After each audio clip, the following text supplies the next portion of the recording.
Situhesabie.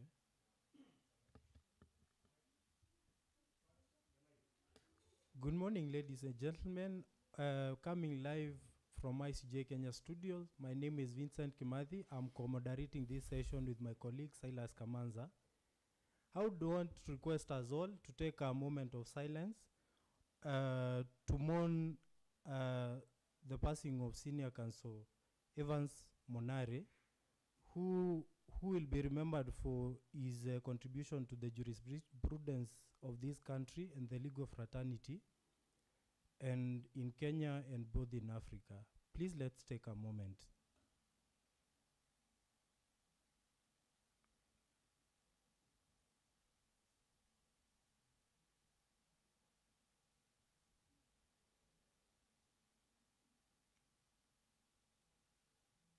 Okay, thank you very much for that.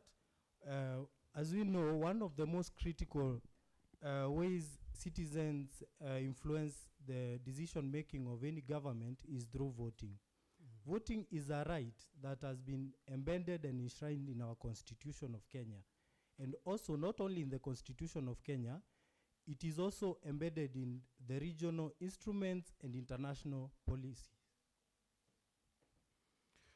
Now, agreeably, the people's confidence in the value of and quality of their vote is principally reliant on the security and the resilience of the infrastructure that actually makes elections possible.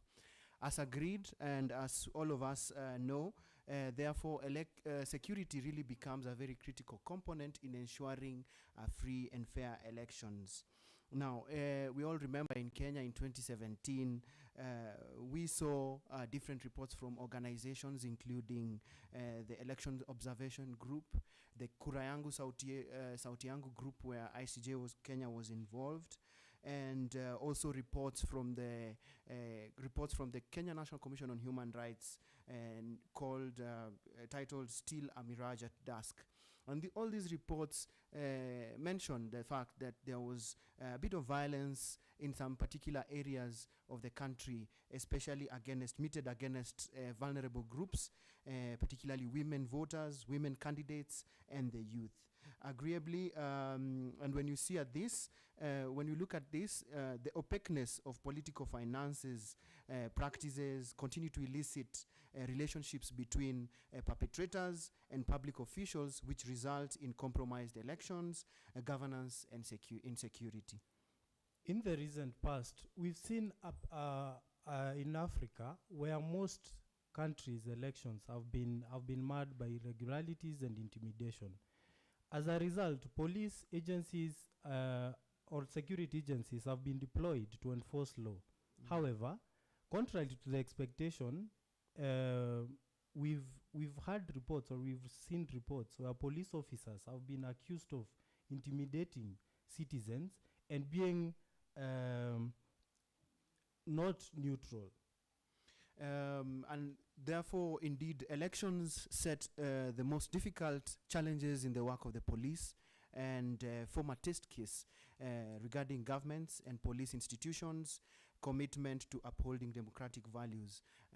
Of course, we all understand with all these challenges, we require there's a very delicate balance between exercising and advancing democratic values and upholding human rights standards and maintaining secure and safe societies. And it is upon this background that we here at ICJ wanted to really host this discussion to help us unpack this particular issue, and we are joined today by our distinguished panel of jurists and legal practitioners across Kenya and in Africa. Today we are joined with a chairperson of the Independent Policing Oversight Authority, IPOA, Commissioner Anne Makori.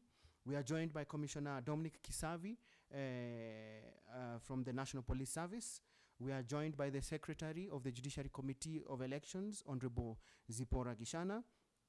We are joined by the Zimbabwe Country Director from the National Democratic Institute, Mr. Arnold Tsunga, and Mr. Lucas Kimanthi, the Human Rights Officer at the Kenya National Commission on Human Rights. Over to you.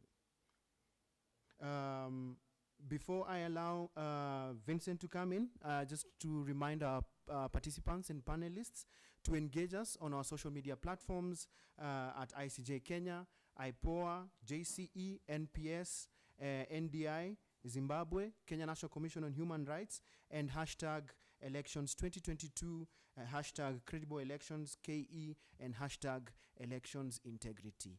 To kick off our program, allow me to hand over this session to my colleague Vincent. Over to you, Vincent. Thank you, Silas. And just to set us off for today, I would like to give our panelists today at least a minute for just to give us a statement on their thinking. What is their opinion on elections and security in Africa? I will start with Mr. Arnold Tsunga.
Okay, thank you very much, Arnold. I will invite Mr. Lucas Kimanthi.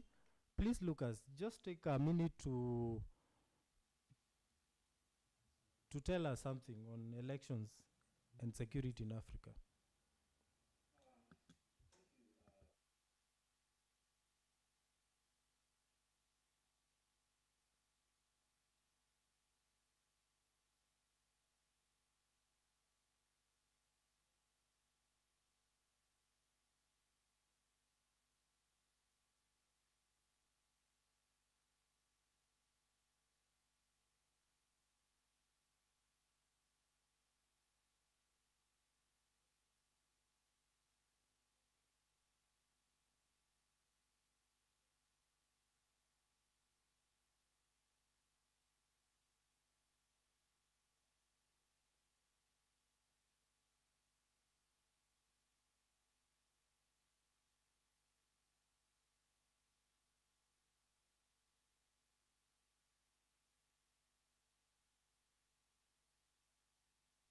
Okay, thank you very much, Lucas, for that enlightenment.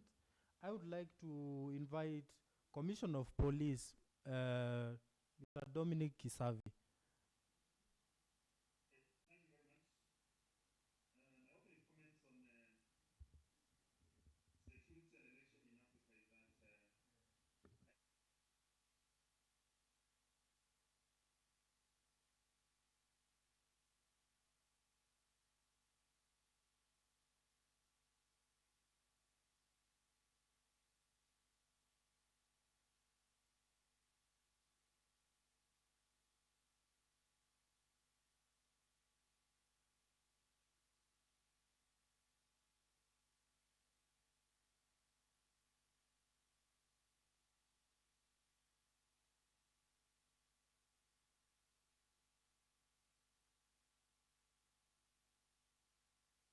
Thank you very much, Commissioner.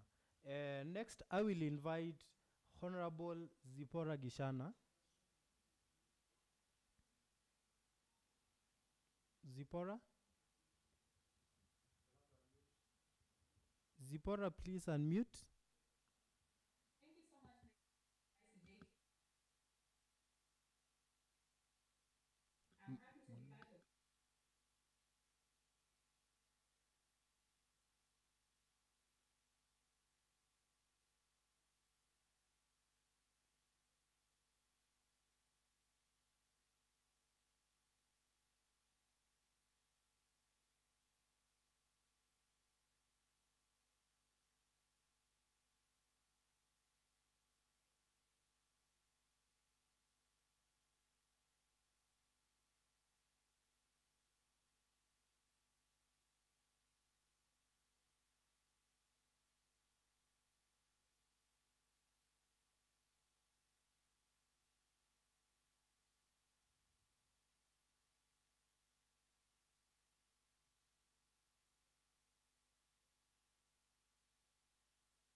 Okay, thank you very much, Honorable. Next, I will invite Commissioner Han Makori from IPOA. Commissioner?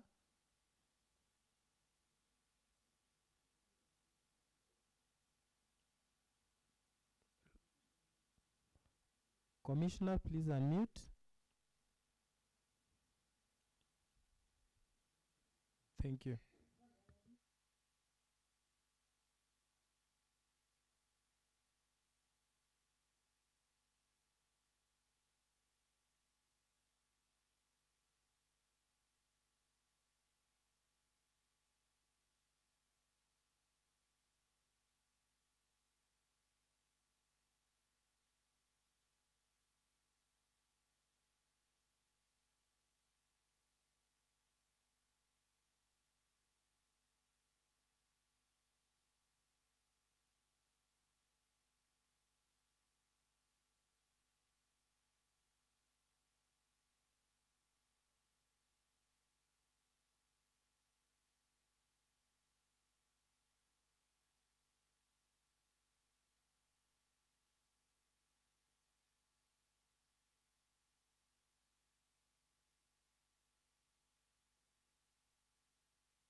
Thank you very much, Commissioner. And just to continue with the conversation, maybe I would like to hear from you. Now that you represent the commission, the authority, that is the IPOA, please just speak to us on the preparations of IPOA gearing to the elections.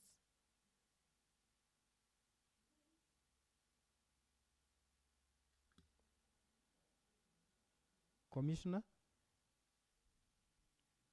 please please remember to unmute. Thank you.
Thank you.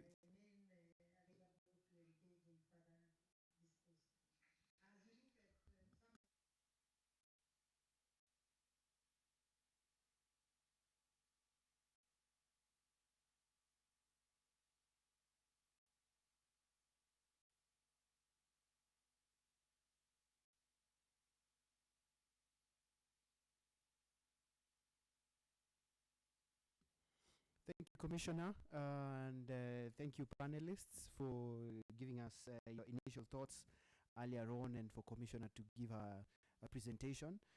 We are seeing questions coming in from our participants. One of the questions that has been asked to Commissioner is,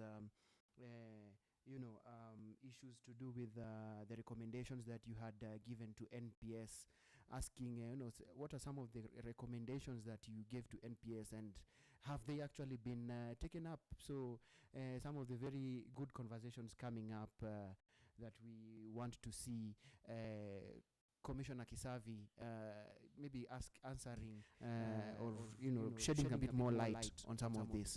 But as we go on, allow me to kick off this to go on with the conversation.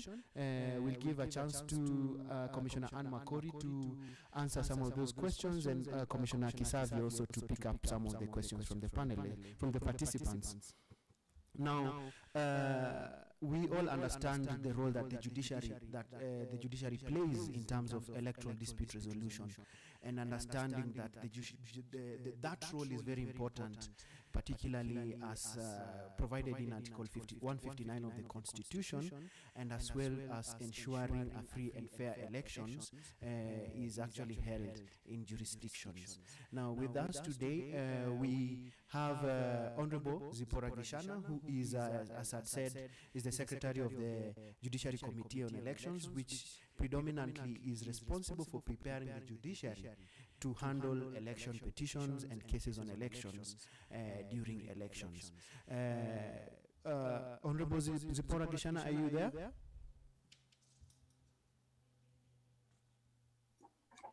Yes, Mr. Kimanzi, I'm present. Great and following. Great to hear your voice. Karibu sana. We would like to start off to go on with this conversation, beginning with you shedding more light on some of the challenges that judicial officers face in terms of security, normally during your day-to-day jobs, and particularly during elections. So over to you, Honorable Zipporah. Tell us. Over to you. Thank you so much, Mr. Kimanzi, my fellow panelists, and of course our viewers. It is because of you that we're here. Maybe I can give a brief background to the Judiciary Committee on Elections. First of all, I want to applaud the CJ, the Honorable Lady Justice Martha Gome, because it is this committee is her creation. It was reconstituted sometimes late last year, mid this year. And our chair is right now currently chaired by Honorable Justice Mohammed Ibrahim.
I know also general citizenry would like to know what is happening.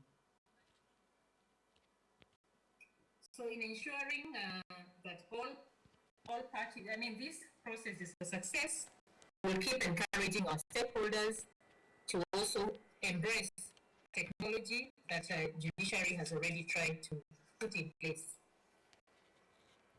We need to acquire, and we have already started acquisition of the requisite technological through the office of the Lady Chief Justice, Honorable Martha Karua, Honorable Martha Koome, forgive me.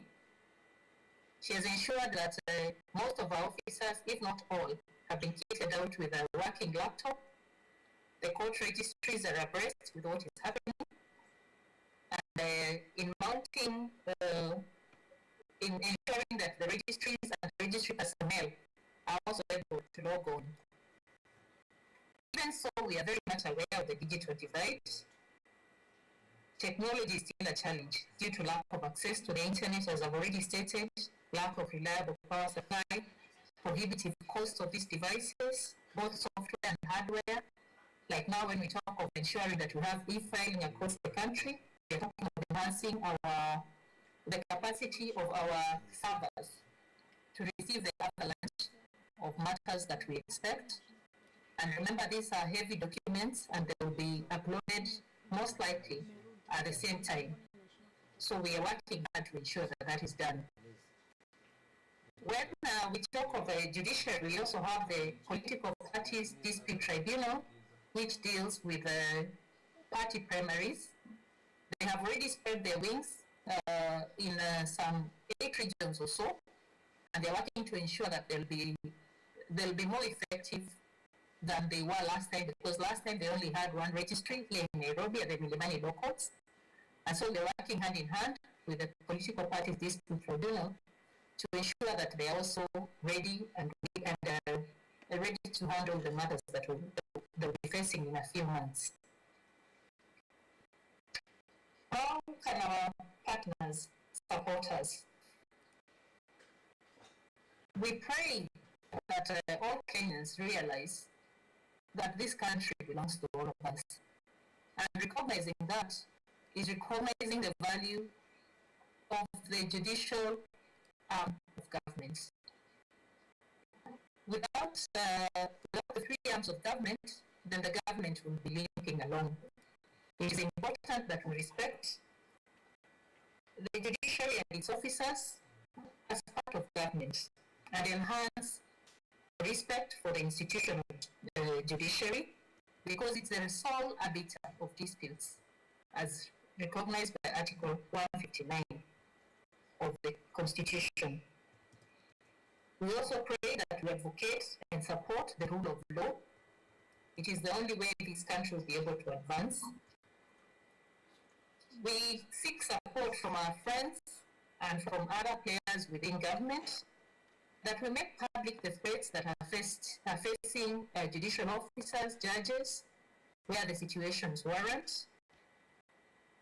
And in criticizing the judiciary, healthy criticism is welcome. But in the same vein, please let us laud judicial integrity wherever we see it, so that we enhance public confidence in our institution. We request that we also get our partners, our stakeholders, the police, to monitor the security situation. I'm very happy from what I've heard from Commissioner Anne Makori that they're enhancing their capacity to monitor the security situation. Remember, judicial officers are also part of the citizenry. And so if we can enhance it for everybody, then you can rest assured that even for judges and magistrates, for judicial staff, they will also benefit. Let us monitor it particularly for judiciary installations, for judges, and we are happy because the president has already appointed the judicial police, who are now in the process of getting their work running and getting their work running. With more funding, of course, we'll be able to train and offer support, psychosocial in the psychosocial endeavors of judges and judicial officers as well as staff during, before, and after. Remember, these are high-stakes matters, and there's a lot of pressure that is attendant in the matters. So we need to train our officers on security awareness, debrief them after the election petitions, enhance the team spirit of the entire group, so supporters, and also support our stakeholders, because nobody can work on their own. Wanavyosema wahenga, kidole kimoja hakivunji chawa. We also continue to seek support for the JCE and Political Parties Dispute Tribunal Secretariat. The secretariat we have currently is rather thin, and we to do with the support of our donors to enhance its capacity in terms of human resource, enhance its capacity in terms of resources, laptops, and basic things that we need to get our office able to monitor the EDR matters countrywide. We also continue to seek support for the funding of publication, provision equipment, public outreach. Also, we seek support to fund the logistical operations of JCE in all EDR activities. I'm very glad that we're having this conversation, because all the parties here are very relevant in the matters that we're talking about. And thank you for the opportunity to advance this discussion. I'll still be available to take questions later on. Mr. Kimanzi? Yeah. Thank you. Thank you so much, Honorable Kishana, for those really insightful words from you. We have questions coming in from our panelists. Please remember to engage us on our social media platforms, on hashtag elections 2022, hashtag credible elections KE, and hashtag elections integrity. One of the questions, and someone is agreeing with you, Honorable Kishana, that indeed the judiciary needs to be independent, especially during the election period, and the perception to the public is very important. And I agree with you that one of the major challenges is that people refer to the judiciary as third arm of government, and I think we need to start changing that narrative so that people can recognize the judiciary as an arm of government rather than as a third arm of government. Thank you so much. I want to give a minute to you two, starting with Commissioner Anne Makori, to quickly answer just a question that was posed on this platform. Question asking on the recommendations that the NPS had given to the National Police Service, and maybe I'll allow Vincent to take us through the presentation by Commissioner Dominic Kisasi. Over to you, Honorable Makori.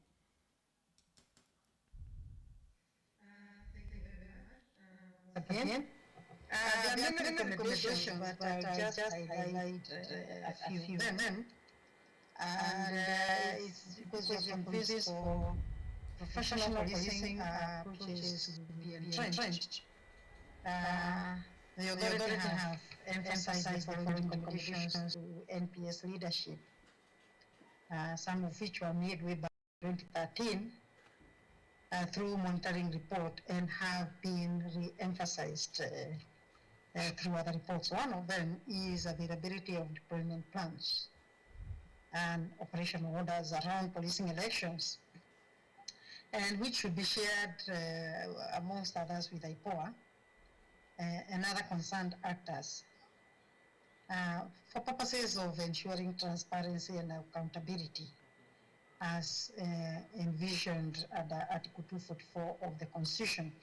And this would enhance transparency and accountability around elections, and failure to which then legal action should be taken to those who contravene.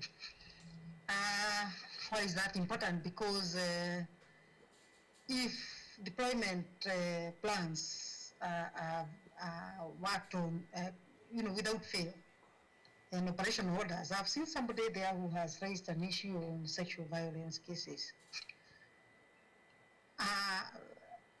What deployment plans and operation orders do is that they are able to help you understand which officers were deployed in a particular area during whatever period. So if an incident happens, then it's easier to narrow down to a few, as you try to investigate. And therefore that would also make those deployed there to know that if anything goes wrong in their area of operation, they will be called to account. And therefore then it would drive a different kind of behavior in terms of ensuring that they operate within the service standing orders and within the NPS Act and within the law. And then therefore it would reduce cases of actions that would otherwise be deemed unlawful, because then the officers deployed will know if anything goes here now, the list is available, will be known who are the people here. And therefore this would narrow down on us. And therefore it would be a way of ensuring that they operate within the confines of the law. I know we've seen lapses of this happening. We've tried to emphasize it during training.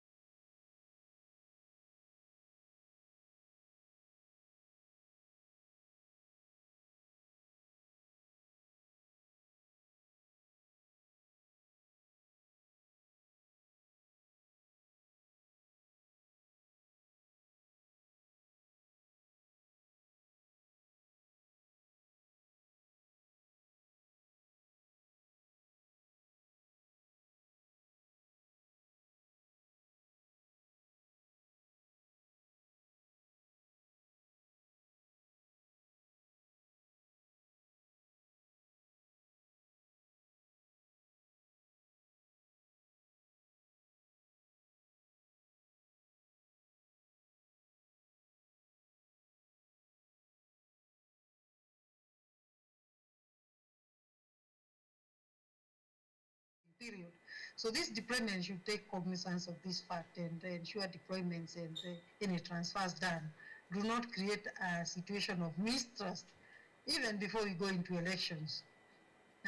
And this would be within and without, because mistrust can affect the service itself based on how the officers perceive their movements, and also members of the public affected by these movements.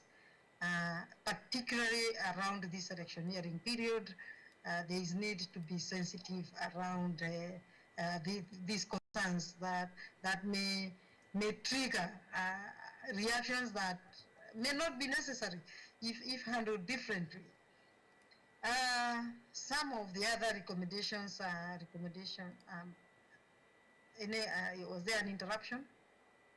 No, just go on. Maybe in a minute so that we can... Yeah, we've also made recommendations that the National Police Service Commission, NPSC, which is an independent commission like us, should spearhead the development of public order management policy. We know a lot of incidences that happen, either injuries or deaths arise out of public order management situations. So we have made recommendations that NPSC should spearhead the development of public order management policy. There should be a policy in place. I don't think we have one in place as yet. So with a view of informing particularly repeal of Public Order Act, Cap 56. And why do we say this? Because with this policy in place, then fulfillment of Article 37 and professionalization of policing of assemblies, demonstration, picketing, protests, presentation of petitions would be realized. That's the only way we can realize the provisions of Article 37 if policy is developed around this area. So the disorderliness and disorganization and the chaotic nature that was observed, on policing during elections then should be discouraged. And therefore, some of these recommendations are far-reaching. We've also made recommendations that the National Police Service should always apply intelligence-led policing, which calls for intensive proper planning, identification of crowd leaders, establishment of rapport with communities, particularly that one.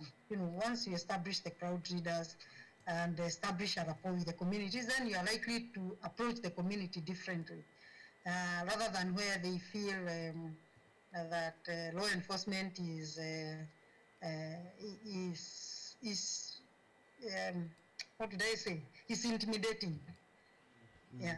If you engage the communities, then they would appreciate the role of law enforcement instead of viewing it as a form of intimidating them to behave in a particular way during elections. And with this approach of policing, then any tendencies that it might infringe on rights and fundamental freedom of others would be managed. Yes. Planning and intelligence-led policing, therefore, should guide policing practices. Yes. There are many others, but I thought let me share those ones. And yes. If there is need for anybody to inquire on any other area, because you can't go through all of them, there are quite a number. Yes, but I think as we prepare for elections, those are critical, very critical indeed, and would help us probably see a different experience in the upcoming elections. Yes.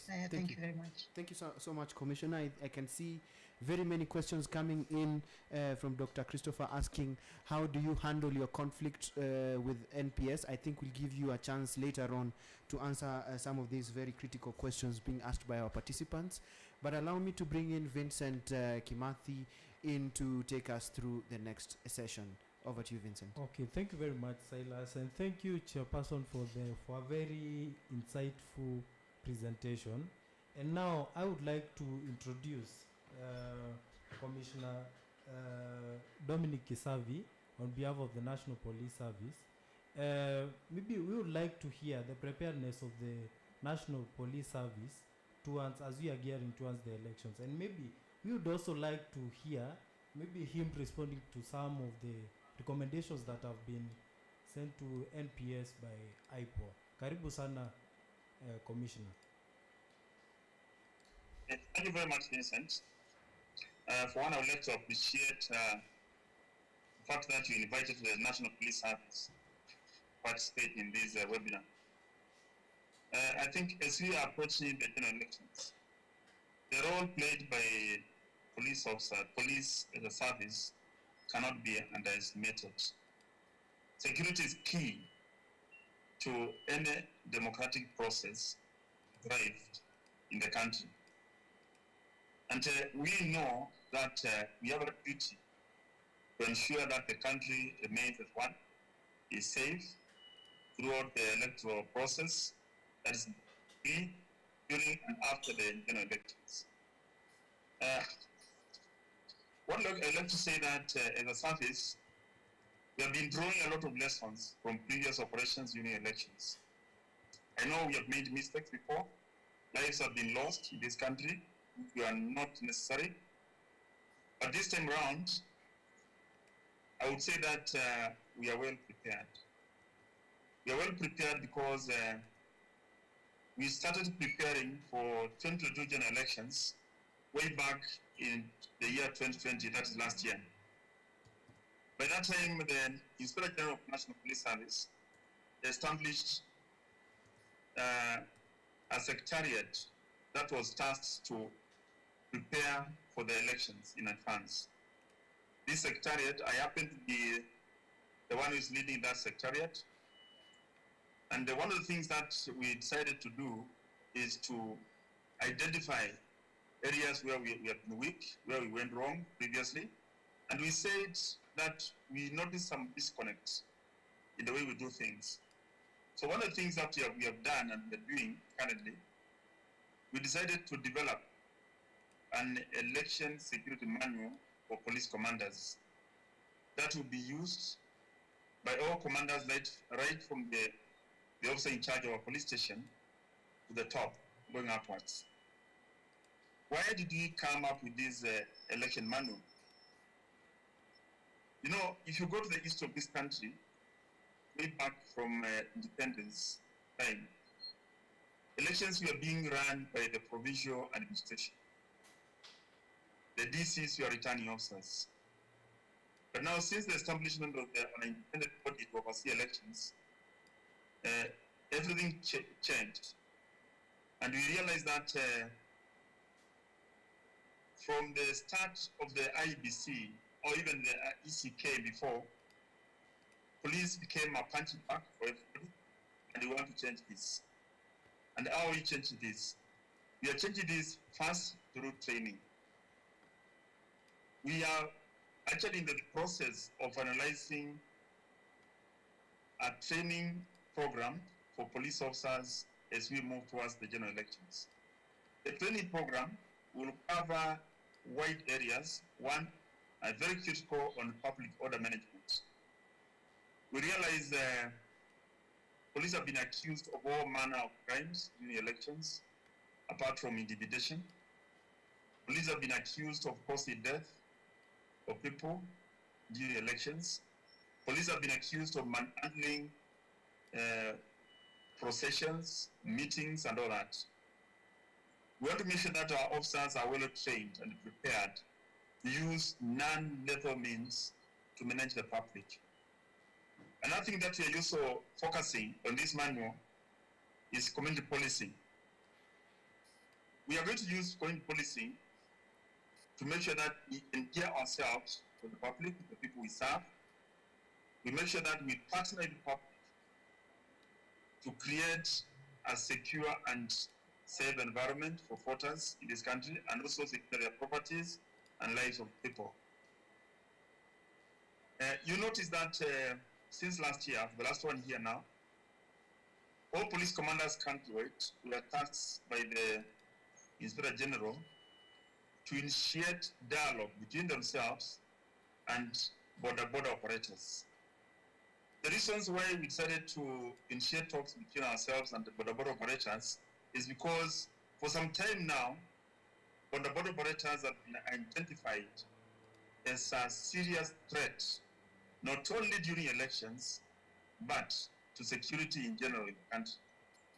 We have seen a situation whereby motorcycles have been used to commit robberies and committed all manner of crimes. During electionary period, we have seen border operators being misused by politicians to do their campaigns. And these are some of the things that we want to partner with them and make sure that they assist and support police operations. One, by providing us with key information so that we can ensure, as the chair of the IPOA said, we use intelligence-led policing, because we realize that we cannot get intelligence, and especially the right intelligence, if we are making enemies with the people we serve. We want to make sure that we work with these people. Also, in the training that we intend to have, we are focusing also to train officers from DCI and officers who man crime branches throughout the country to make sure that they are conversant with electoral offenses and they are able to understand how to preserve evidence, how to also collect evidence, and how to identify offenses within the Elections Offences Act, and prepare good cases that can stand test of time before our courts of law, and make sure that you obtain conviction. We know that courts cannot convict anybody if we don't prove our cases beyond reasonable doubt. And also in the training, we have also brought on board other stakeholders to assist us and support us in the training program. One of the people that we have brought on board is the ODPP. We are also working closely with the NCIC on issues of hate speech and conflicts in most areas of the northeastern, upper eastern, and north rifts. And as a service, we are also carrying out, actually we have been carrying out a regular threat analysis of the country. You know, serving in this country and providing security in this country, in a country like Kenya, whereby campaigns start immediately after the final announcement of results of another election, you can understand how challenging it is. It brings along with it fatigue of the officers who serve this country. And we are made to stay in a political mood for 5 years until the next elections. If you look at, and I wish there was somebody from IEBC, if you look at the current situation, politicians are traversing the country, campaigning for next elections. And yet, campaigns have not been declared. So we have to make sure that we balance our operations between covering those campaigns which are ongoing and also providing security to other Kenyans. And going forward, we are also partnering with the judiciary. Actually, in the multi-agency committee, the technical committee on election security, we have Honorable Lillian Arika, who is a member of that committee. We work with her very closely. We also have officers from IEBC. We are working on that currently with them. And the money I'm talking about is actually, as we speak today, 90% complete. In 2 weeks' time, we'll be carrying out a validation process throughout the country to make sure that we launch the manual by the end of November or before that time. Now, as a service, what are we doing to secure this country? We have put a lot of things in place. One of them is that we are putting proactive measures to make sure that we don't witness the election violence as we have seen before. And I wish there was somebody from political circles, because most of the challenges that we have is the incitement by politicians. This country, we have seen most politicians, although most of them, especially the serving politicians, the ones who are elected already, they are police officers behind them who offer them security. But they stand before Kenyans and incite Kenyans against the same police officers who provide security to them. So with the time, we have found that the differences between the police and the public are widening. And we want to bring that one to a stop by talking to the people, making sure that people understand what you do and why we are doing it. We want to make sure this time round, our officers will be providing backup during the elections. Are well trained, they can be able to handle situations without necessarily using violence. But however, those officers will be found acting against the law. They will be dealt with. And I think IPO will agree with us. They'll be doing a good job in investigating officers who are in conflict with the law, but we also do the same. Currently, we have over 300 officers who have been charged before court.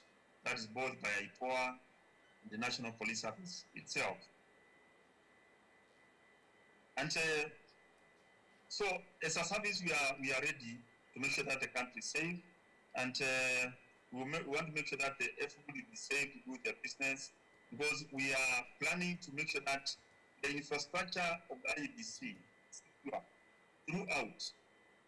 And during the time of elections, we'll make sure that the ballot papers are safe. But there's something that I would like to my colleagues to understand. Apart from the other challenges or the other causes of conflict during elections, also technology is a key element of insecurity during elections. If, for example, the IBC does not get it right this time due to technological challenges and cybersecurity issues, we might have a lot of challenges, and this can trigger violence. Because apart from, even look at during the last elections, although people are using, the IBC was using technology to make people vote during the elections, still there was questions which were raised about the election technology. There were claims that their systems were hacked. And also another thing that we are doing is that we are monitoring social media, because there's a lot of hate speech. There's a lot of incitement in social media. And also in social media, we have a lot of fake news being circulated by bloggers and other people who are very active in social media. There's a lot of propaganda being circulated also in the social media. I've said the issue of border, we are talking to them throughout the country and they have been cooperating late. We have another challenge that is coming up and as we move towards elections, the issue of criminal gangs. We have armed youth who sometimes in some areas have been brought together to form militias in areas of northeastern, not actually in upper eastern and north. Some of the conflict that we are witnessing in those areas is not actually because of cattle rustling. These are people who are being funded by politicians and they are being investigated, and we hope in due course and the shortest time possible, the perpetrators or people behind the funding of these youths will be arrested and prosecuted. And also, there's a lot of anxiety being placed, shown by the people. In a country whereby the public take elections serious like Kenya, where the public have a lot of trust in the politicians, anxiety has been rising by day. So anything that can happen during that time, during the elections, can trigger violence in this country. But we are on guard. We want to make sure that any who is bent on breaking the law is investigated and action taken. Now, what we are doing to make sure that as we approach elections, the country is safe, we are coordinating our operations with other stakeholders. We're also creating partnerships with other stakeholders to make sure that we are prepared and we are working together by the time Kenyans go to vote. I know there are some issues that be raised about provision of some information from police service. One of them being availing things like operation orders or deployment plans. I would like to say that operation orders are actually internal police documents. And if I want them, you can always talk to the IG. And if they are allowed, they'll be able, because operation orders is not, we don't have a national operation order. What we have prepared now and we are getting currently is a national security plan. That one we are preparing, and we have kept on updating the documents, and we will keep on updating until after the elections, and until, if there will be petitions, they are finalized. But operation orders are actually, because security is dynamic, are actually documents which are developed by commanders in the field. But however, if I call is that they need some of those documents, they can always liaise with the IG. And if he allows, they'll be able to be made available to them. For me, I insist, these are purely operational documents meant for use by police officers. And another thing that we are doing is that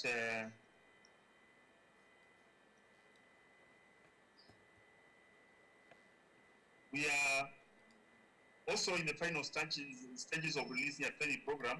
We'll be calling upon so many stakeholders to come on board and train with us, so that we make sure that our officers are well versed with the law and they will act within the law. So if there will be other questions in the course of the webinar, I'll be able to take them. For now, thank you. Okay, thank you very much, Commissioner, for that insightful presentation. And yes, I agree with you. NPS plays a very critical role, especially in ensuring peace in this country.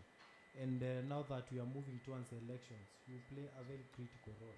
I'm just looking at the conversations on our platform. Maybe just to quickly read the question that maybe you respond to later. I see Stephanie Marigu said that since the 1991 multi-party elections, the electoral-related sexual violence cases have steadily increased. What are the risk factors that increase um, the electoral-related sexual violence and the countering preventative measures being put in place by both IEBC, NPS, and IPOA to deal with the same ahead of the 2022 general election?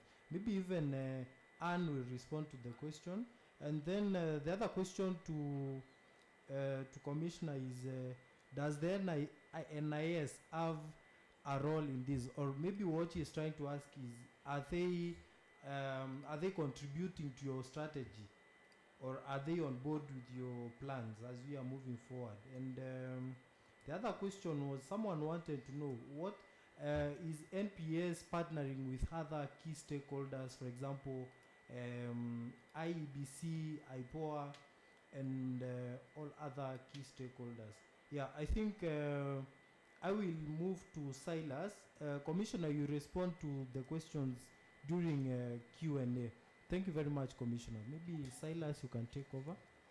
Thank you so much, Vincent. Moving on, because of time, straight to Mr. Lucas Kimanthi, representing the Kenya National Commission on Human Rights. We saw you after the 2017 election publishing a very, very good report on the elections that year, titled on elections, titled Still a Mirage at Dusk. Tell us from your experience what your experience was. Tell us what what you saw during and what should be addressed before the 2022 elections. Over to you, Mr. Lucas.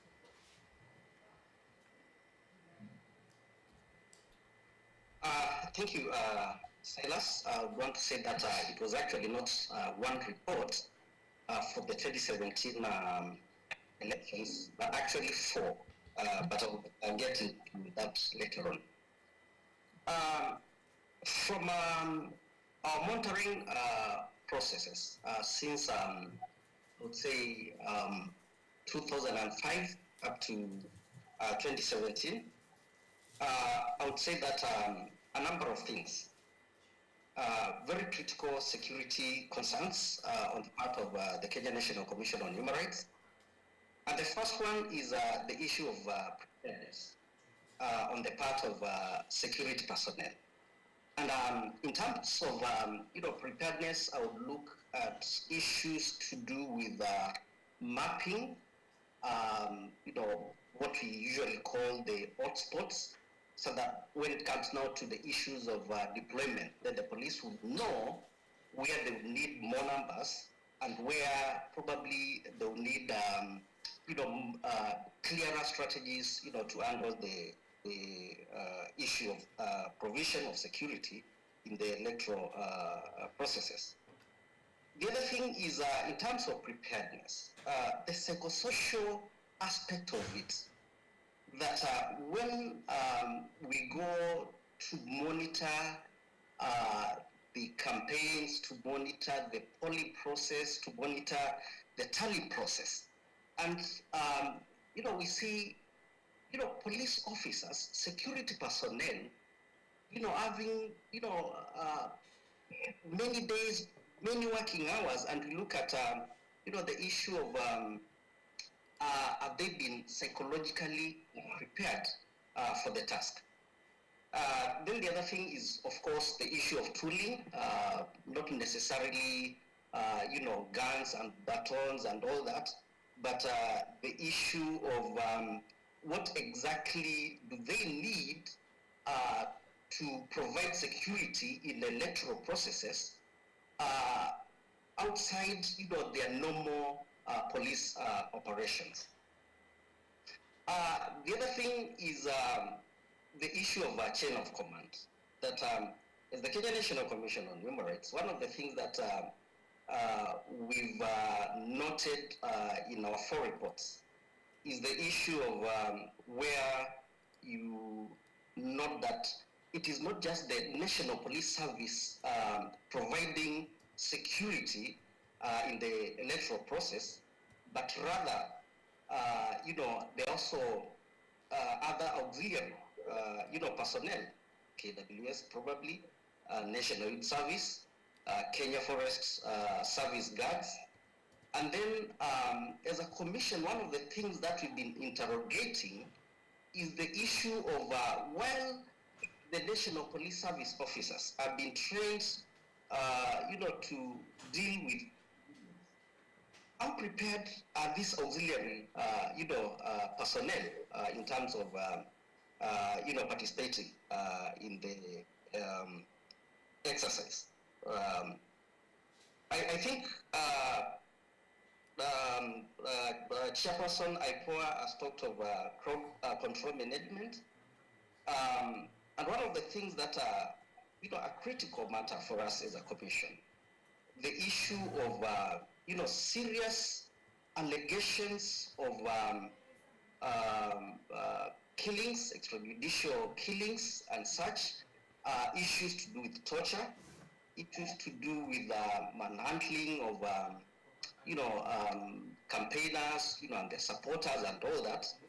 And for us then, when, like, in total, in the 4 reports, we recorded 99 cases of alleged deaths, as a result of police actions. Sadly, 10 of them being children. And then therefore that for us is a critical issue based on our reports. The use of force and firearms, related to the issue of killings, deaths, serious bullet injuries and all that, then for us that's a critical issue that needs to be evaluated and discussed candidly as we prepare for the 2022 general elections. Of course, the issue of the gap between the police and the general population, that in terms of elections, should the citizens view the police as a critical player in the process, rather than an element that is coming to disrupt the process? And for us as a commission, we are very clear that is what is supposed to be. Lastly, the issue of sexual violence in relation to electoral processes. In our final report titled Silhouettes of Brutality, we recorded 201 cases of sexual and gender-based violence in relation to the electoral process. And you'll agree with me that the 201 cases is not exhaustive.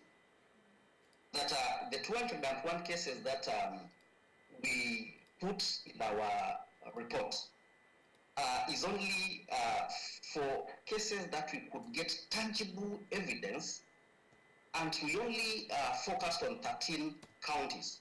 So you can imagine if we visited the 47 counties in this country, perhaps we could be talking of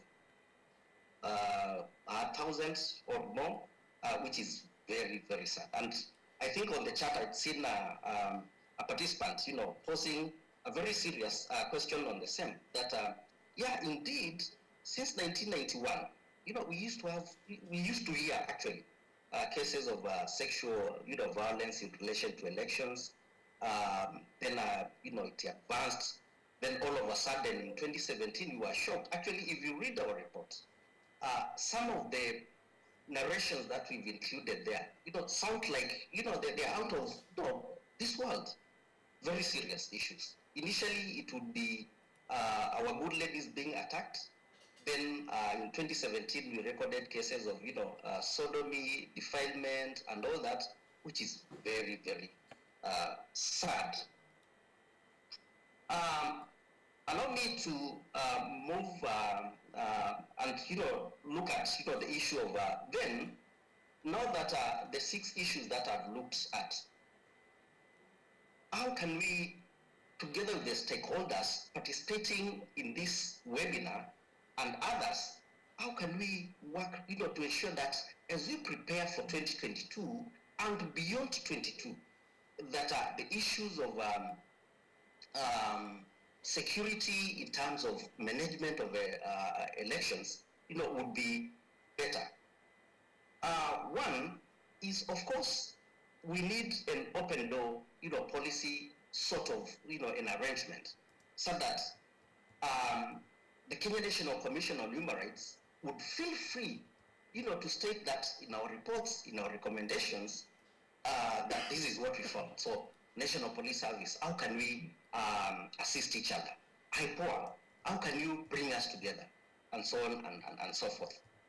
And then there are already some existing frameworks. How can we embark on the same? Leverage on what is existing instead of reinventing the wheel. The police working, police reforms working group, and and others. Then the issue of training and retraining of our security personnel, and also even the general public. In 2017, together with IPOA, IMLU, and other actors, we prepared a short and very concrete short video on public, management in terms of, the right to assembly and such. And therefore, as we did that, small, I can't myself, then this is good, for the general public, but who is thinking about the National Police Service officers? So that could there be a situation whereby, when it comes to deployment, that an officer is just asked, to prepare and then deployed to a certain region in this country, without proper preparation in terms of, I don't want to say skills, but the know in terms of the expected environment, the electoral environment. And therefore, for me, this is very, very critical. And I'm glad that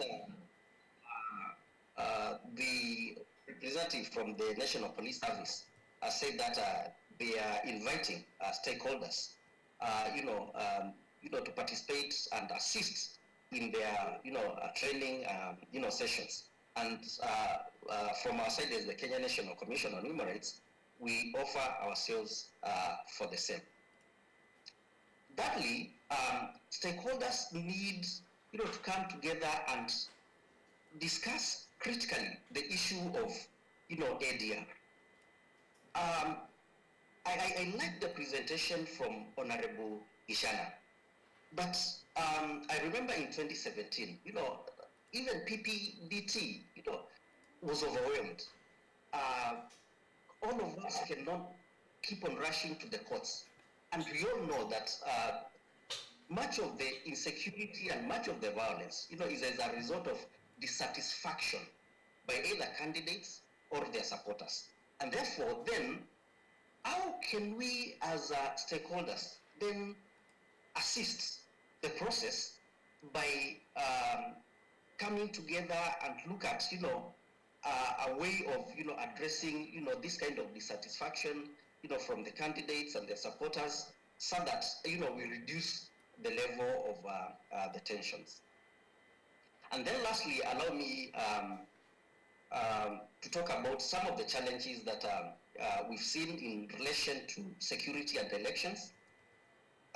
And the first one I would want to tackle is the issue of the welfare of the officers who are deployed to provide security in the electoral processes.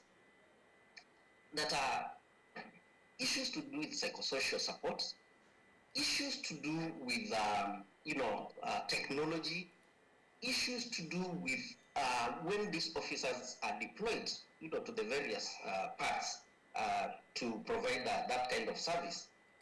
Issues to do with feeding. We've seen when we go to the polling stations, the tallying centers, a police officer probably spending 3-4 nights in one station. So the welfare of these officers so that we also stop that blanket condemnation that would look at, these officers as human beings who also have needs, so that they can, if those needs are provided, then they provide the service better. And of course, the other issue is the issue of, I've talked about deployment and chain of command, and I'm glad that Mr. Kisavi from NPS said that if it's about the deployment manuals and all that, they are accessible, and IPOA, can help us, access the same. And then I've talked about targeted training on elections management, so that all of us, when we get into this process, including the security personnel, should have not just rely on, the training which a police officer underwent in Kiganjo or any other place, that knowledge is adequate to provide that service in a child environment, like, elections. And then lastly, one of the challenges that I think we need to candidly discuss as a country is the issue of accountability. You'll agree with me that anytime, we get into the elections, mood, it's like we drop, everything that, we don't even want to follow the rule of law. We forget about the rights of, citizens of this country. We forget about the rights of security personnel. We forget about, all manner of things. We get into a moment of frenzy, and then we keep on breaking the law. It is the high time that if we are to enhance security in terms of elections in this country, then the issue of impunity must be tackled. I think I would want to stop at that point. Then over to you, Vincent. Thank you so much, Mr. Lucas Kimanthi, for that really elaborate presentation, giving us outlook to what happened in 2017 and drawing lessons from that experience in ahead of 2022 elections. I think with your presentation, all of us here have taken note of some of the things or recommendations or challenges that you have posed to us to pick up and work on. Allow me to bring in very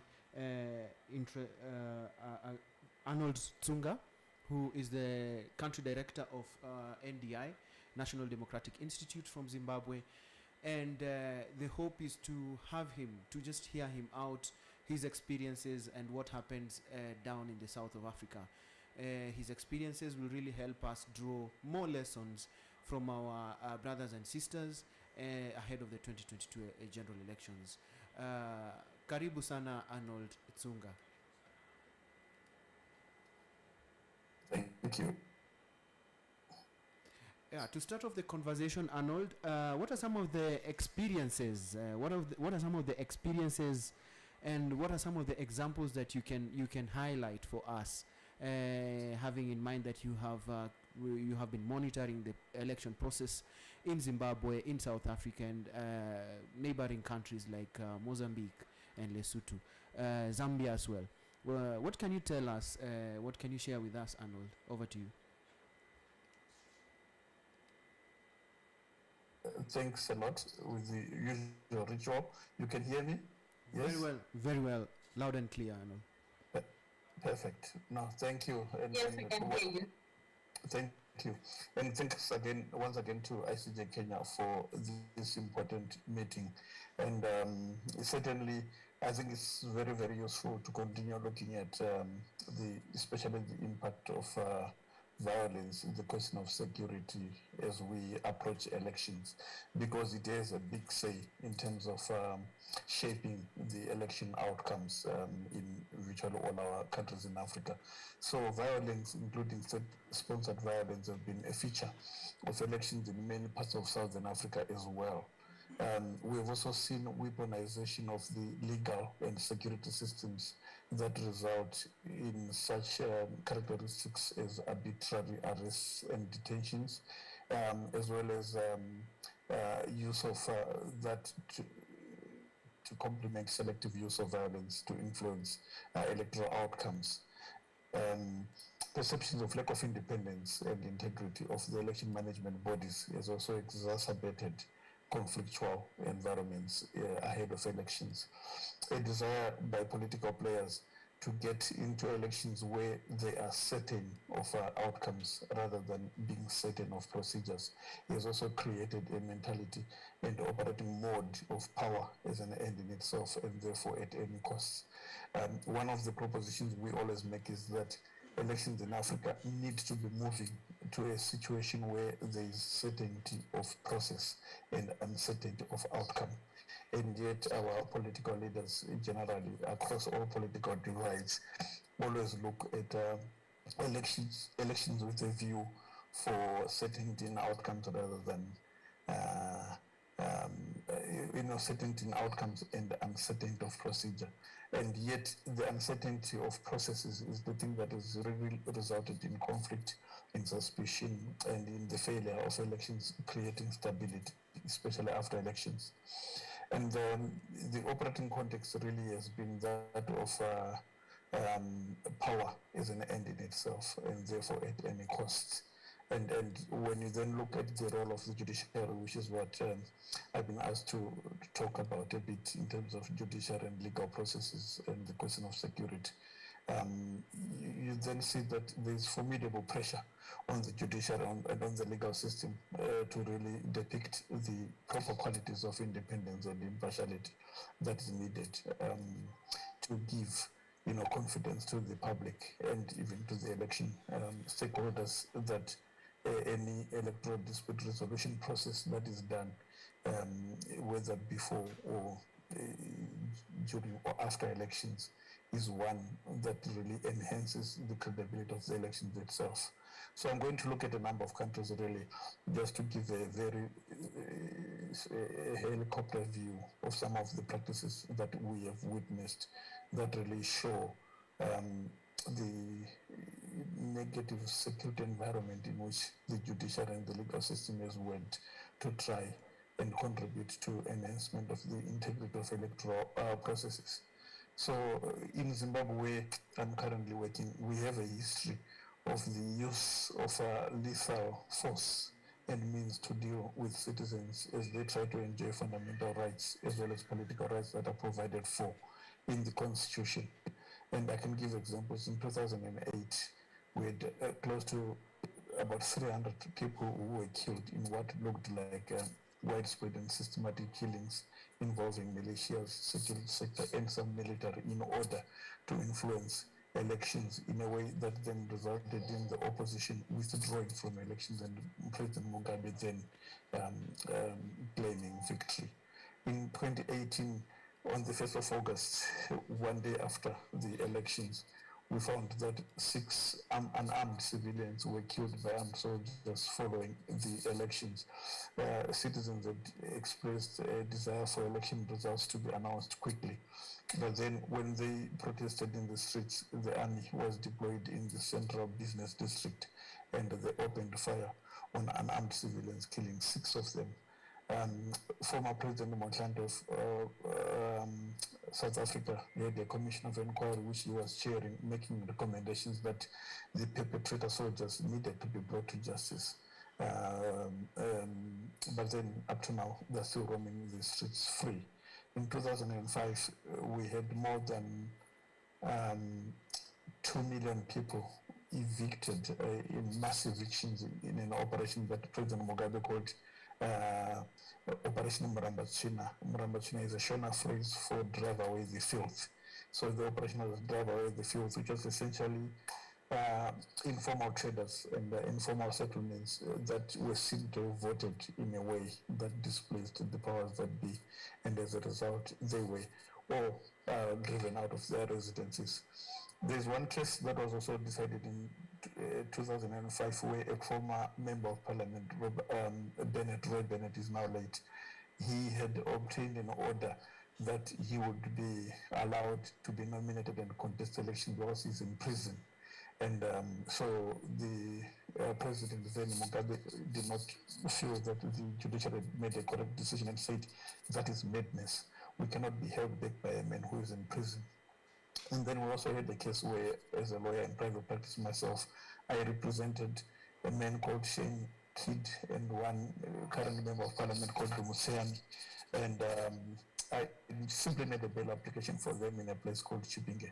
And then immediately after the bail was granted and they were released, I learned as I was driving back to my place of operation that a demonstration had been organized and that the magistrate who had barricaded himself in his office was the doors were forcibly broken into, and then he was abducted and flogged in the streets in a place called Chipinge, was being beaten for having granted bail to opposition activists, and he suffered 2 broken ribs. And then in terms of the failure to resolve election challenges in an environment which is highly contested, I know that in 2000, when elections were done and there was a perception that the opposition had succeeded, the opposition challenged in 40 constituencies, and not a single case was resolved in the 5 years that Parliament sat until it actually finished its sitting, and those cases were not judicially resolved. The judiciary being too weak and too scared to be involved. But then maybe the one thing that really showed the impact of very strong politicians on the independence and impartiality of the judiciary, including its structure and composition, was between 2000 and 2002, when the entire Supreme Court bench -1 and the entire High Court bench -1 or 2 were forced out of sitting as judges because demonstrations were orchestrated against them by the war veterans. And the then Minister of Justice, Patricia Namasa, said that they were no longer politically correct. And so the moment they were forced out of office, it allowed for the superior courts to be pegged by judges who were then deemed to be politically correct. And maybe the final example I will give there on Zimbabwe is a case where the judgment today is called Konjana versus Nduna, where in 2018, Konjana won for the opposition an election in a place called Chegutu. But then in announcing the results, Nduna, who had lost the election, was announced as the winner. And so ZEC, which is the election management body, immediately said, now that we've announced the wrong results, our hands are tied, go to the courts. So when he went to court Konjana, he lost in the courts on a technicality that he had used the wrong procedure. So it resulted in Nduna the loser being the person who is in parliament. And the case has been going backwards and forwards, and it is still in the courts up to now, where you have a judiciary that is unable to reaffirm the electoral verdict, and you now have the person who lost the election being the one in parliament, the one who won the election being out of parliament. Let's go to Zambia. In Zambia, the election observation mission of the African Union noted that the 2021 general elections took place against a backdrop of a heightened political tension in the country that could be traced to the disputed elections of 2016, where post-election violence resulted in the arrest and detention of several opposition members. So the situation, like in Zimbabwe, was then compounded also by the abuse of the COVID-19 measures, lockdown measures, to use them to achieve political outcomes and therefore to weaponize the legal system and pretend to be implementing lockdown measures when in fact it was targeted political action to try and give one of the parties a better competitive edge. But that situation and the fact that the election management body was seen by the African Union Observer Mission as not being very open and accountable resulted in tensions as we went into the 2021 elections. But thankfully, because of the parallel voter tabulation process by civil society, but also by the opposition that carried out an alternative observation process where the results were manifest, it meant that the election management body was unable to announce improper results, which was the fear that the opposition then, which is now the ruling party, had, that elections could be manipulated. So again, that's a good example there where you can see that a failure to have an open and accountable election management body cannot stop maybe elections from producing good results if the population is given enough civic space to effectively participate and engage with the electoral process. But one case I wanted to share on the Zambia is that of there's a guy called Jefferson Chipepa Musonda, a policeman who resigned in 2018 in protest and publicly announced his resignation because the police stations had literally been taken over by cadres belonging to the ruling party. And he felt that he couldn't remain a policeman who would have the police force as part of the security architecture the country used to target, opposition and to prevent free and effective participation of Zambians in electoral matters. And so predictably, he was charged under fabricated charges of desertion from the police force. And luckily for him, the election result has now produced a situation where the prosecutorial service has now gathered enough courage to say that the prosecution itself, they are not going to proceed with it.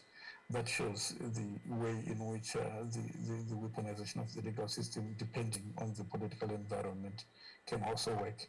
I will give an example of Malawi, where the court made a big difference in nullifying a presidential election. I think in Africa, they say this is the second nullification after the nullification in Kenya.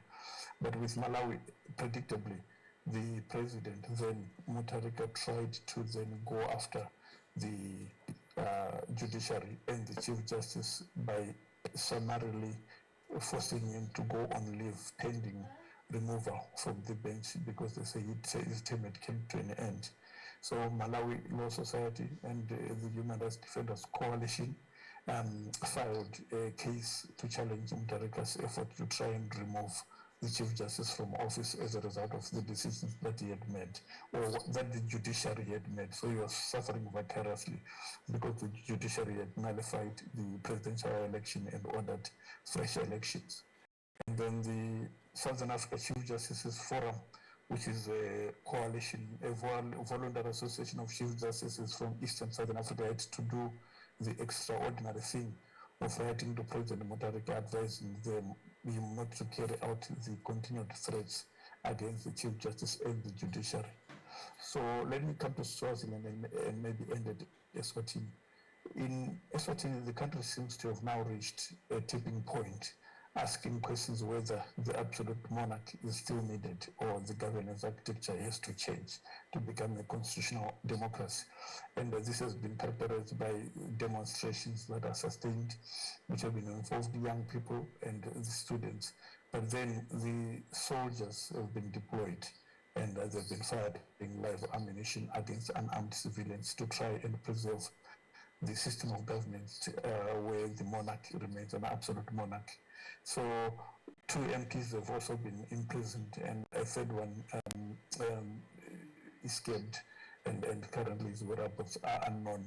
But again, that is a classical case where in a question of what is supposed to be democracy or electoral democracy, you see a heavy security response, including the use of COVID lockdown measures as the reason why the secret forces are being deployed.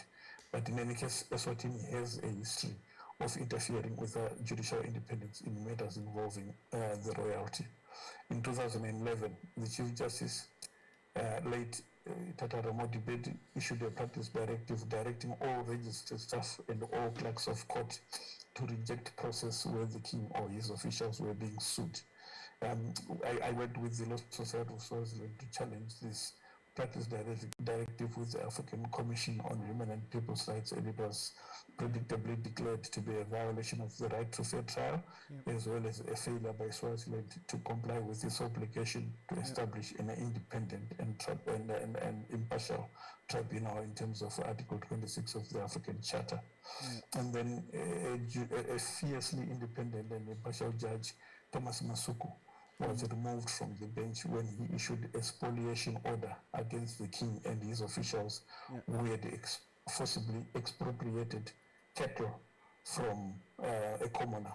And thankfully, despite being removed on the basis that he had insulted the king in his judgment, he was now offered an opportunity to continue practicing in Namibia.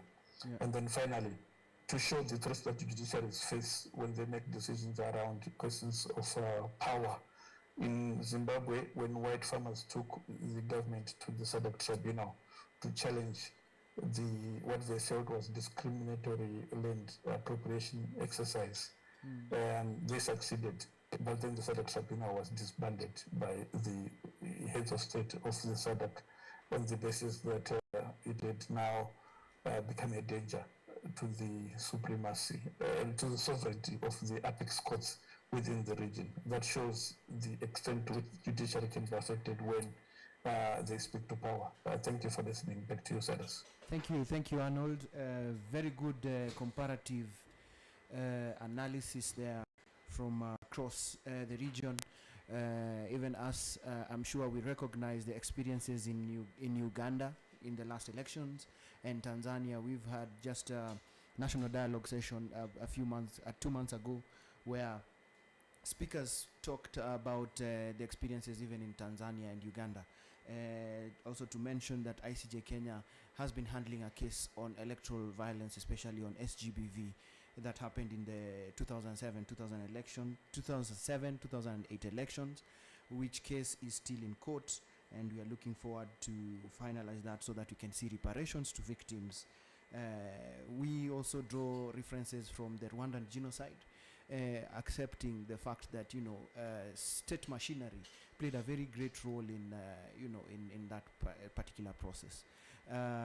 This has been mentioned in numerous reports, but just to allow us to quickly go into a short session of plenary, we have Vincent here who will take us through that plenary session. We'll go overboard a bit overboard for a few minutes, so please bear with us as we finalize. But Vincent, over to you. Okay, thank you very much, Silas, and thank you very much our panelists for that very resourceful presentations you made.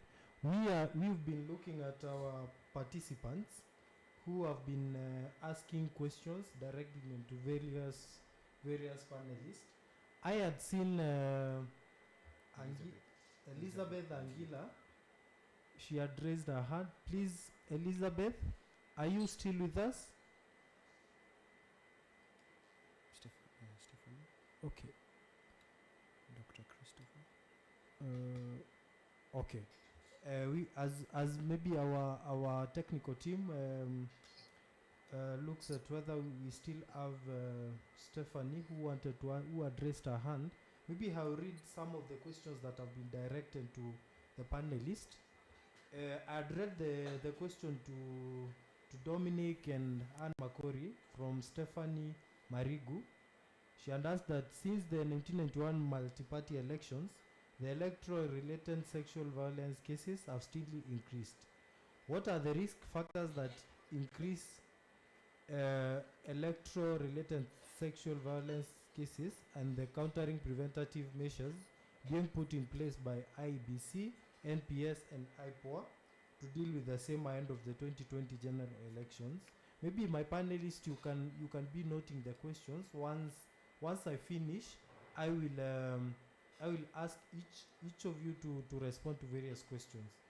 The next question I read it to Commissioner Kisavi on whether National Intelligence Service is involved in preparing the strategy, the election strategy that the NPS is preparing. The other question was from Damaris Onyancha to Dominic Kisavi. She was asking whether the election security manual is available for the public. And the other question was directed to Commissioner Kisavi, where someone asked what is the role of the CSO in the NPS election strategy, or does the National Police Service will the National Police Service engage CSO in their strategy? Then there was another question that was directed to Commissioner, the chairperson of IPOA. Someone wanted to know who checks IPOA, or who is the oversight authority to IPOA. I think for now those are the questions. Maybe I can start with Commissioner Kisavi, because you have many questions. Maybe you can respond to some of the questions. Okay, thank you very much, Vincent. On issues of the gender-based violence, there has been a worrying trend in the rise of these cases in the country, let's say since multi-party elections started. But apart from investigating, and we know that we have investigated several cases of this nature, we have taken several people to court, but as a proactive measure, what you are doing is that with the support of development partners, we have established gender and children desks in most of the stations throughout the country. We have also recently started establishing what we are calling polycare centers in police stations. We started in Nairobi, and they are being rolled throughout the country. Okay, these polycare centers are manned by multi-agency partners. That is, it's a center whereby a victim will report, and they will find a medical officer who will attend to them also. All the processes will be done on site. There will also be an officer from IDPP who will be able to guide the officers on the investigation process, and these people will be, the perpetrators will be taken to court almost immediately if they are known people. On the issue of, and also apart from these polycare centers and gender desks which are being established, also training with the support of training partners or police officers on how to deal with these cases has been enhanced. We are trying to train as many officers as possible throughout the country, and also the cases of gender-based violence, they also be, these are issues which also been factored in our training curriculum in our training institution throughout the country. And the issue of the role of NIS in our strategies, I think the question I need to understand, one, NIS is the intelligence body in the government. We work with them through a multi-agency approach. We developed and accepted and started using a concept of multi-agency some years back, whereby all the key government agencies are presented.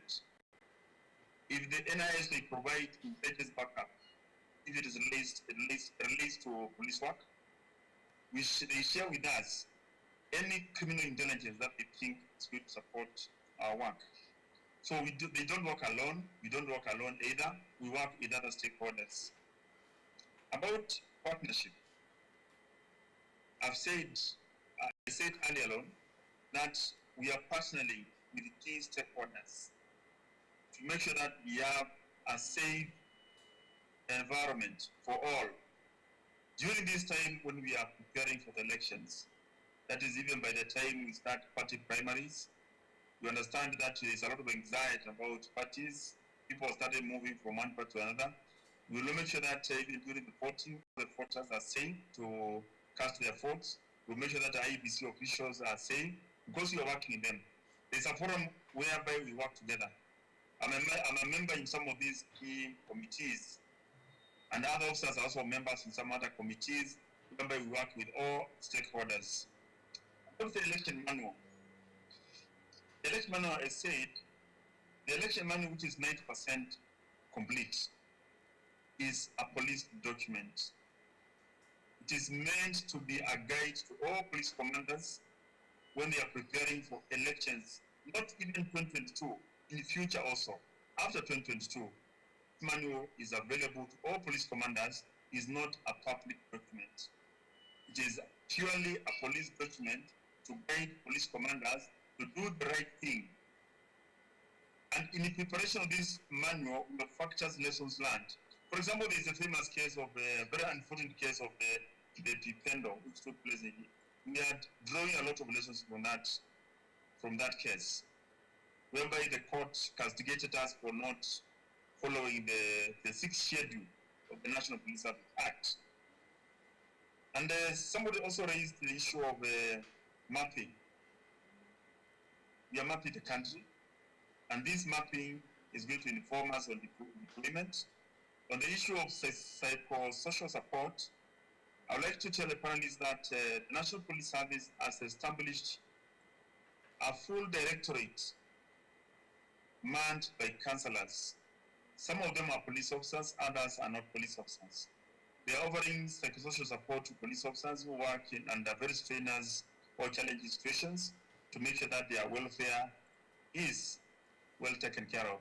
Someone raised the issue of, on the panelists raised the issue about the auxiliary officers from other entities like KWS, KFS, NIS, and all that.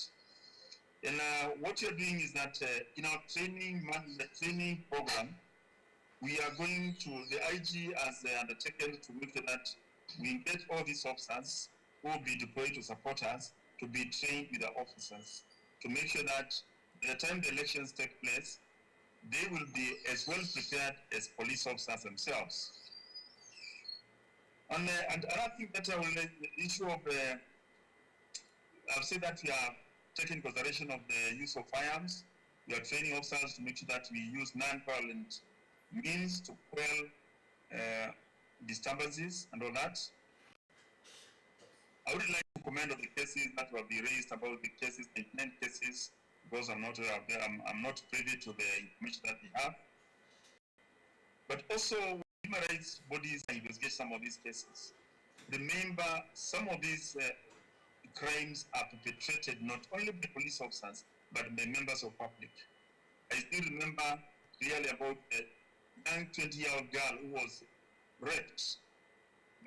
gang raped by goods who were rushing to the airport to meet their party leader. Nobody mentions about that case. That lady later died. And what I would like to apart short to our partner. You are doing a very good job, but there is a lot of anxiety among police officers because the police officers are feeling that you have not covered all your mandates. You are not talking to the police officers. Please kindly, it's a program that was started by your predecessor of visiting and talking to police officers. Talk to the police officers. Don't talk at us, so that they can understand your role and your mandate, so that they don't feel you are after them. You're not after their necks. You are supporting us to be able to make Kenya a better place for everyone. Thank you. I hope I've covered everything. Thank you very much. Thank you very much, Commissioner. Maybe now I will call in Anne Makori, the chairperson of IPOA.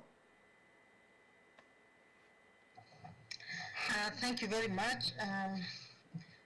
I note there are a few areas that I need to address. I'll try to be brief.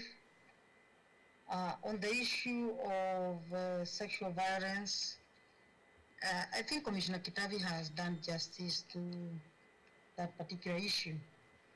But what I wanted to note, and he has said it in his conclusion, is that not all sexual offense cases or rape cases during electioneering period are committed by the members of the service. Actually, majority of them are not members of the service.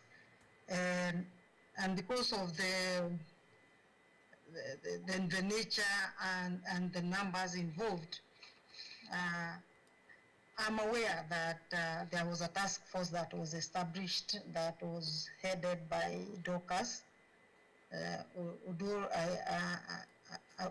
Unfortunately, I don't think she is present. The deputy the Deputy Director of Public Prosecutions.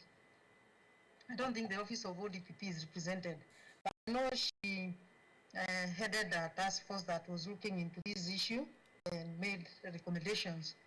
And a lot of things came out from that report, which I would urge people to read. Among them, there were also false allegations of people who claimed to have been defiled, but when they tried to dig down into the evidence, they could not come out and prove. So this is an issue that requires continuous stakeholder engagement. This is an issue that requires a lot of public education. But then where culpability is established, then very stern measures should be taken. IPOA's mandate is only restricted to members of the National Police Service. So any cases that are committed by members of the civilians and the members of the public then falls within the DCI and the NPS, as it were. But either way, wherever culpability is established, I think one of the deterrents is to ensure that then the punishment meted out is appropriate to discourage such behavior. But in terms of polycare, in terms of gender desks, in terms of the interventions that Commissioner Kitavi has spoken into, this is true and this is happening, and we are working together because a lot of these have also been covered in the past through various IPOA recommendations. Who checks IPOA? We report to Parliament, the Committee on Administration and National Security. We also do periodic reports, half-yearly, that we submit to the Minister for Interior and Coordination of National Government, that being our ministry, where we get our policy direction from. And we also send reports through the Council of Governors to all county assemblies because they represent the people of this republic. Basically, the mandate we exercise is constitutional, and therefore we are accountable to the people of Kenya. And the only way we can be accountable is through their elected leaders at the county level, at the national level, and at the Senate level. At the Senate, we are oversighted by the Committee on Justice and Human Rights Committee of the Senate. And we are periodically called upon to account for various actions or inactions, as it were, by these committees. So that's where we report, and we are checked, and then we do, other than the periodic performance reports, we also do an annual report that is distributed accordingly again to the various parliamentary formations, county, national, Senate, and to the ministry. And we also share our reports with various other constitutional commissions because we are all have the responsibility of ensuring constitutional implementation. Somebody had asked about how we handle conflict with policing. Currently, we do not have very many areas of conflict, but there are still some outstanding areas. But what we've done, we are working in cooperation and collaboration with the service, and where we have divergent views, we are continuously engaging, particularly at the leadership level. And we've seen the relationship that has improved quite a lot, and we hope that we can continuously work towards strengthening this relationship for more effective and more responsive service delivery to the people of this republic. I've also had people comment about the welfare of the service. We are concerned, greatly actually concerned about the welfare. We've made various recommendations, a lot of which have been implemented, but we've also made one which I'm not sure has been implemented. We've made a recommendation to the Cabinet Secretary, the National Police Service Commission, and the Inspector General. And this recommendation is based on other provisions of Section 82, 84, and the 7th schedule of the National Police Service Act 2011. And the recommendation is that those particular institutions that we have mentioned should fast track the formation of police service associations so as to advance the welfare issues of the police officers and ensure equal treatment of the various deployed units.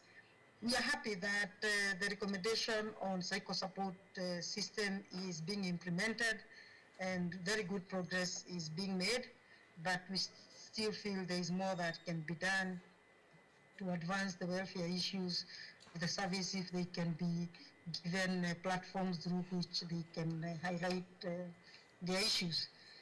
I take the challenge, Commissioner Kitavi, to visit the police stations. We had started very well. We visited very many. COVID came. We still tried to visit a number of police stations even during the COVID time. But I think it reached a time the situation was getting serious, so we scaled down. We shall, I can see the economy is reopening. You can be certain we shall re-engage, we shall go flat out and try and engage with the service so that we can also hear them. We are genuinely interested in hearing them and together working towards ensuring the issues that are of concern to the service are addressed. And we believe we are a fair platform that can raise these issues for and on behalf of the service so that we continuously, even as we put pressure on the service, we also address the areas that need to be enhanced. We fully acknowledge, and I'm on record on saying this, and I wish to be on record again saying that the work of the service is amazing. Let's put it that way. Today we are here, seated wherever we are seated in this country, enjoying the peace and the tranquility that exists in this country. This is as a result of the work of the service. I know many times people forget that they're able to do their businesses and move around in safety because somebody somewhere is working 24/7. That somebody are the members of the National Police Service. And therefore, wherever we are, let's encourage also the citizens to take responsibility to avoid instances where we have seen citizens attacking the service, because attacking the service would only lead to a state of anarchy, and we all have a responsibility to educate ourselves, the members of the public, and know that where there are rights and fundamental freedoms also comes duties and responsibilities. And the security of this country is our business, all of us. The prosperity of this country is a joint effort. Let's all work together to ensure that we have a more secure, a more freer, a more supportive environment. And I think having said that, as my closing remarks, thanks once again ICJ for this forum. These engagements are very critical. Okay, thank you very much. Thank you very much, Commissioner. We really appreciate your parting shot.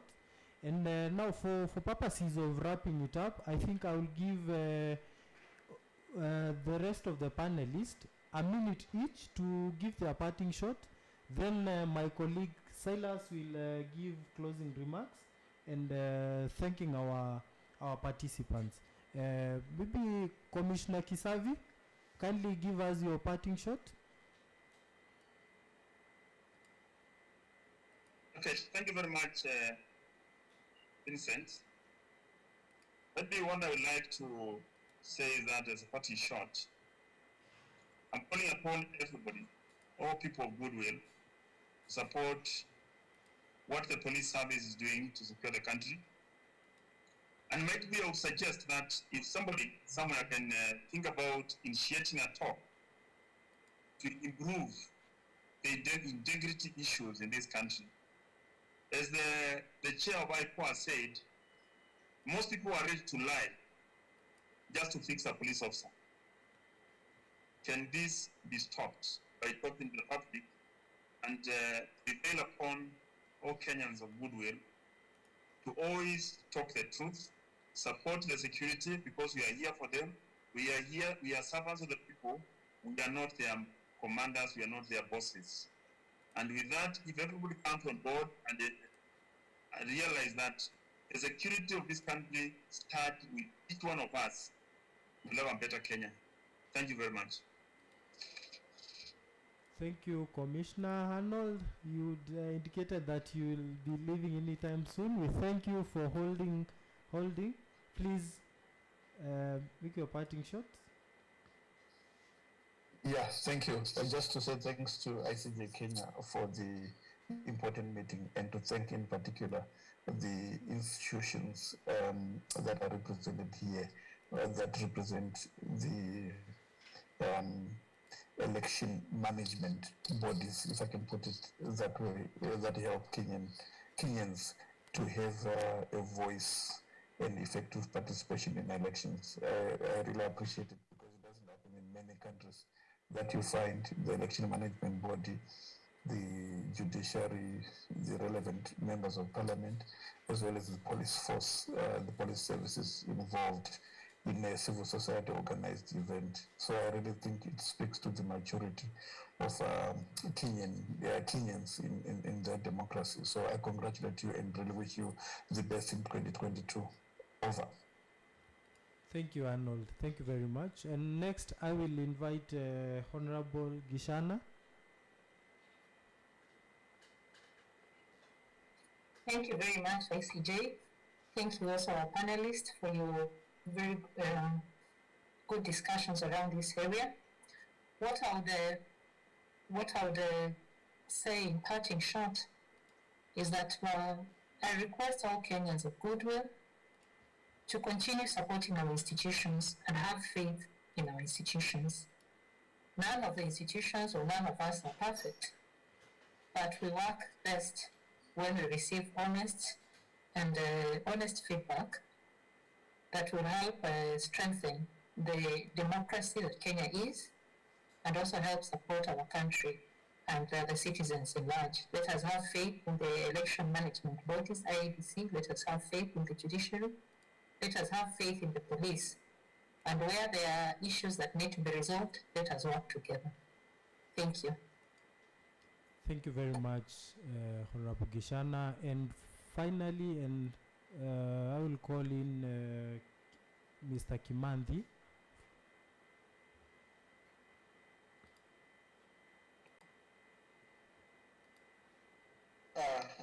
Thank you, Vincent. Just three issues. One is to thank ICJ Kenya for putting this together. And then in terms of elections monitoring reports, I've put a link on the chat.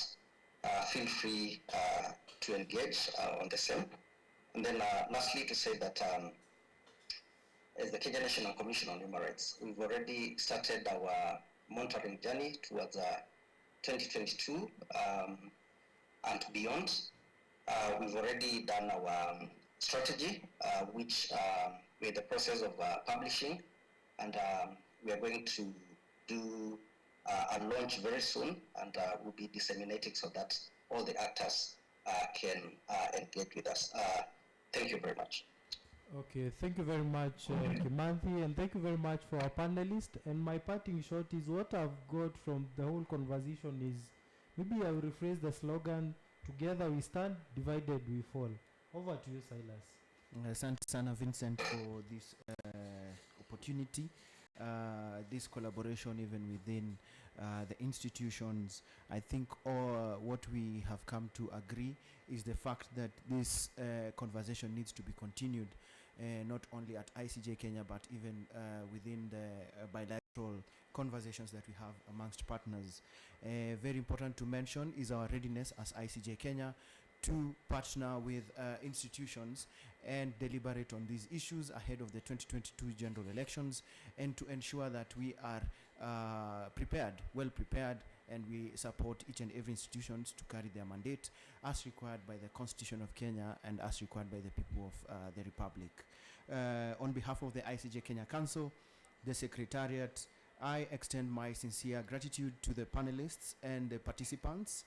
Thank you to Commissioner Anne Makori. Thank you to Mr. Dominic Kisavi. Thank you to Honorable Zipporah Gishana, Arnold Tsunga, and Lucas Kimanthi for finding time to join us in this very, very important conversations and deliberations ahead of our 2022 general elections. Finally, I extend my gratitude to all our participants for joining us today and for having a very active engagement, and for the entire production team and the technical team behind the curtains that have really given in a lot of effort to ensure that this event is a success. Until next time, allow us to engage to everyone.